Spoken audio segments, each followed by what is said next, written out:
മണിയങ്കോട്ടെക്കാരണവരും മക്കളും നെല്ലൂർ മനയുടെ കുറെ കരഭൂമി വെട്ടിപ്പിടിച്ച് അനുഭവിക്കുന്നുണ്ട്. അടിച്ചിറക്കണ ആസത്തുകൾ അവിടെ നിന്ന്. പടിയിറക്കി നാട് കെട്ടണ ജോലി നാളെ തന്നെ അങ്ങോട്ട് തുടങ്ങിയാലോ? നല്ലത്. അത് നാളെ തന്നെ തീർപ്പാക്കണം. വരിക.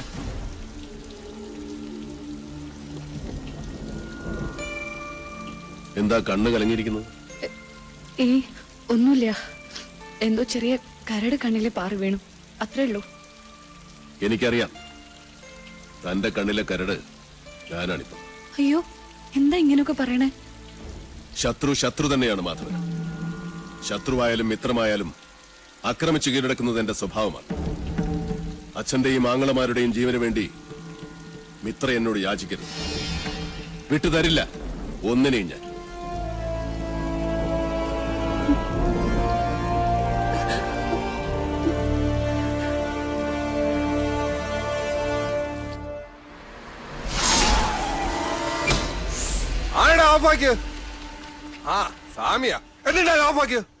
അക്ഷരമറിയാവുന്നവനല്ലേ ഈ കോർട്ട് ഓർഡർ ഒന്ന് വായിച്ചു കൊടുക്ക്. എന്താ ഇത്? നിന്നെയൊക്കെ ഇവിടുന്ന് വലിച്ചിറക്കാനുള്ള കോർട്ട് ഓർഡറാ. കൂട്ടി പൊക്കണം. സ്വയം ഇറങ്ങണോ അതോ കഴുത്തിന് കുത്തി ഇറക്കി വിടണോ? എടാ വാസു, യവന്മാരെടുത്ത് ചീന്തി ചിന്തയിടാ.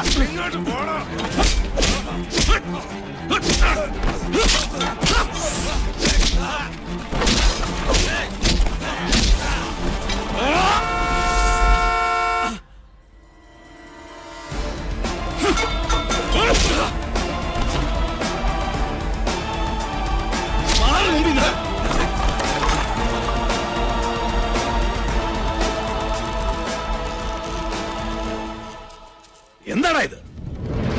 നേരെ വായിച്ചു നോക്ക്. വീഴറിയണ സ്വാമിമാരുടെ കയ്യും കാലും.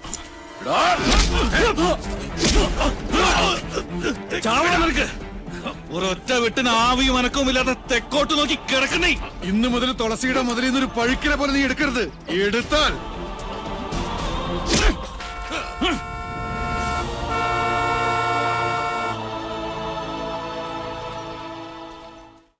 എല്ലാം നശിപ്പിച്ചു.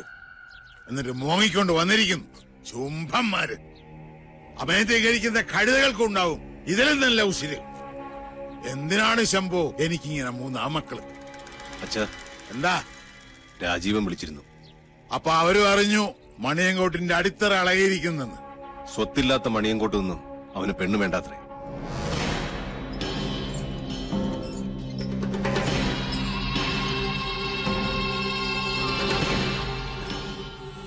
എന്റെ സാവിത്രി,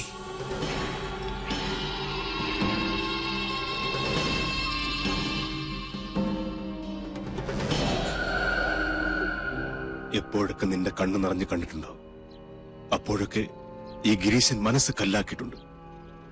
കൊന്നവന്റെ ശവം മരിച്ചവന്റെ മുറ്റത്ത് ദഹിക്കണം. മണിയങ്കോട്ടെ പഴയ ആചാരങ്ങൾ തെറ്റിക്കണ്ട. അതിന് കരളുറപ്പുള്ള ആരെങ്കിലും ഉണ്ടോടാ ഇവിടെ? അച്ഛൻ പുലർച്ചെ പുഴക്കരെ കാത്തു നിന്നോ? കണി കാണാം മാധവന്റെ ചേട്ടം. വാടാ ഗിരീശ. വാസു, ചെമ്പ്രയിൽ ഇത്തിരി ചോര ഒന്നിട്ട് എത്ര കാലായി. ശുഭമസ്തു. കല്യാണകാരണിയായി സദസായി കല്യാഭിലാഷ സമുദായിനിയായി സിദ്ധിയായി മൂലപ്രകൃതിയായി വർത്തിക്കും. സിസ്റ്റേഴ്സ്, ഈ അടുപ്പിൽ പാലുകാച്ചൻ തീരുമാനിച്ചോ? നന്നായി, ഞാൻ ഫയർ എഞ്ചിൻ വിളിച്ചിട്ട് വരാം. ആദികേശവ, ജീവൻ വേണമെങ്കിൽ ഓടിക്കോ. ഉയിര് കിടന്നാൽ നിനക്ക് വായിച്ചെങ്കിലും ജീവിക്കാം.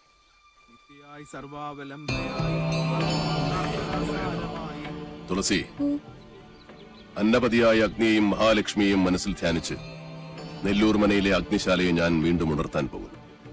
അത് നിന്റെ കൈകൊണ്ട് തന്നെ വേണം. പേടിയുണ്ടോ? കുട്ടേട്ടാ, വേണ്ട. ഈ അടുപ്പിൽ നില തീ പിടിച്ചിട്ടുണ്ട് അച്ഛൻ.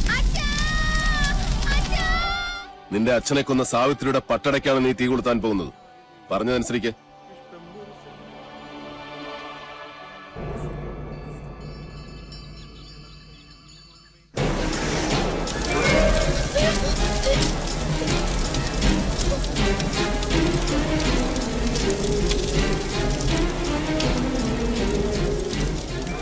ഏതു തച്ചനും വർജിക്കേണ്ട വായു കോണിലാണ് ഈ വീടിന്റെ അടുക്കള.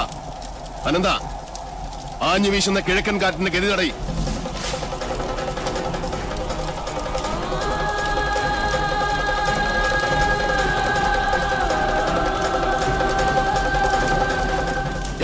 കാട്ടുതീ പോലെ ആളിപ്പടരുന്ന സാവിത്രിയുടെ പ്രതികാരാഗ്നി. എവിടെ ഹരിനാരായണനെ കൊന്ന ശവദാഹികളായ തീനാമ്പുകൾ?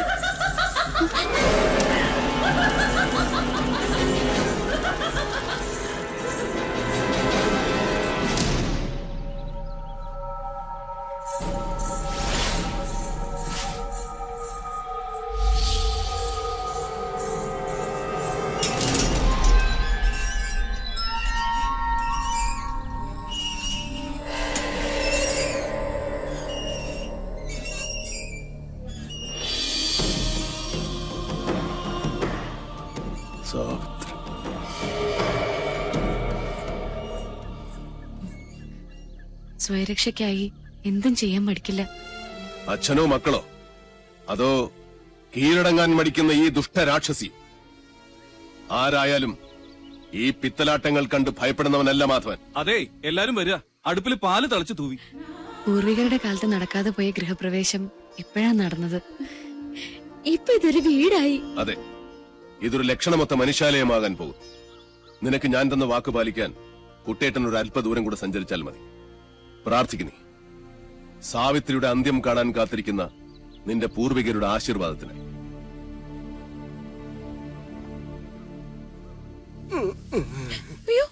ആരാ? എനിക്കും അറിയില്ല. എന്താ പറ്റി? ഞാൻ ഇവിടുന്ന് രക്ഷപ്പെട്ടു ഓടിയതാ. വലയെ കുരുങ്ങി. 8 കാലയുടെ അല്ല, ഇതേതോ 10-28 കാലയുടെ ആണെന്ന് തോന്നുന്നു. നമസ്കാരം. എന്നെ മനസ്സിലാവുന്നില്ലേ? ഭാഗ്യം, യക്ഷിക്കും മനസ്സിലാകാതിരുന്ന മതിയായിരുന്നു. ഇനി ഈ വല മാറ്റണ്ട.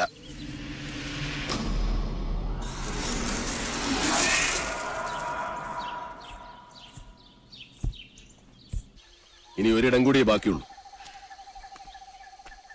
ആ കൊലയാളി വാവലുകൾ പാറിപ്പറക്കുന്ന ആ മുറി.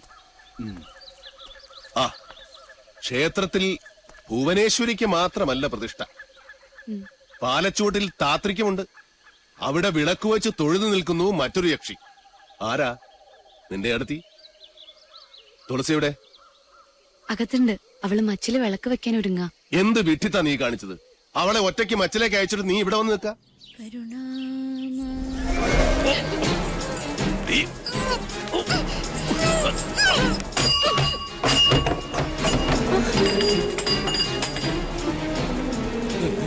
യക്ഷി പിടിച്ച് എല്ലാം കൂടെ ചെന്ന് കയറിക്കൊടി. ഇന്ന് ഒരുമിച്ച് കൊലകുളി അടിയന്തരം കൊണ്ടാടാം.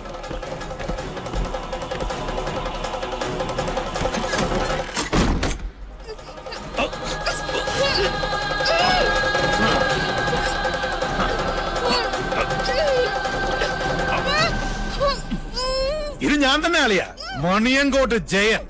എന്നെയാണ് നിനക്ക് വേണ്ടതെങ്കിൽ ആ സാധുവിനെ വെറുതെ വിട്. മണിയങ്കോട്ടി ജയ. അതെടാ, ആദ്യ ഉഗ്രമൂർത്തിയായി നിന്നെ എനിക്ക് വേണ്ടത്. അത് കഴിഞ്ഞു മതി ഈ പുതിയ നെല്ലൂരമ്മനെ.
ചാകുന്നത് വരെ നിന്നെ ഞാൻ കൊല്ലും. മാധവ, എന്റെ വീട് ഞാനൊന്ന് പറയട്ടെ. ആണായിട്ട് പറയടാ.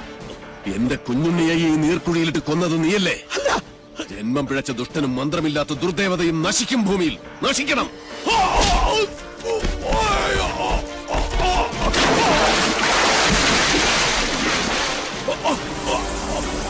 നീചൻ നീതിയുടെ ശാസനകൾ അനുസരിച്ചേ പറ്റൂ.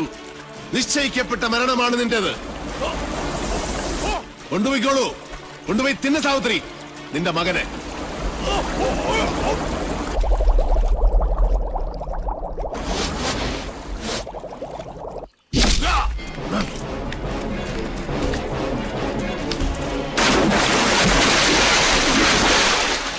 നീ പോ മാധവ.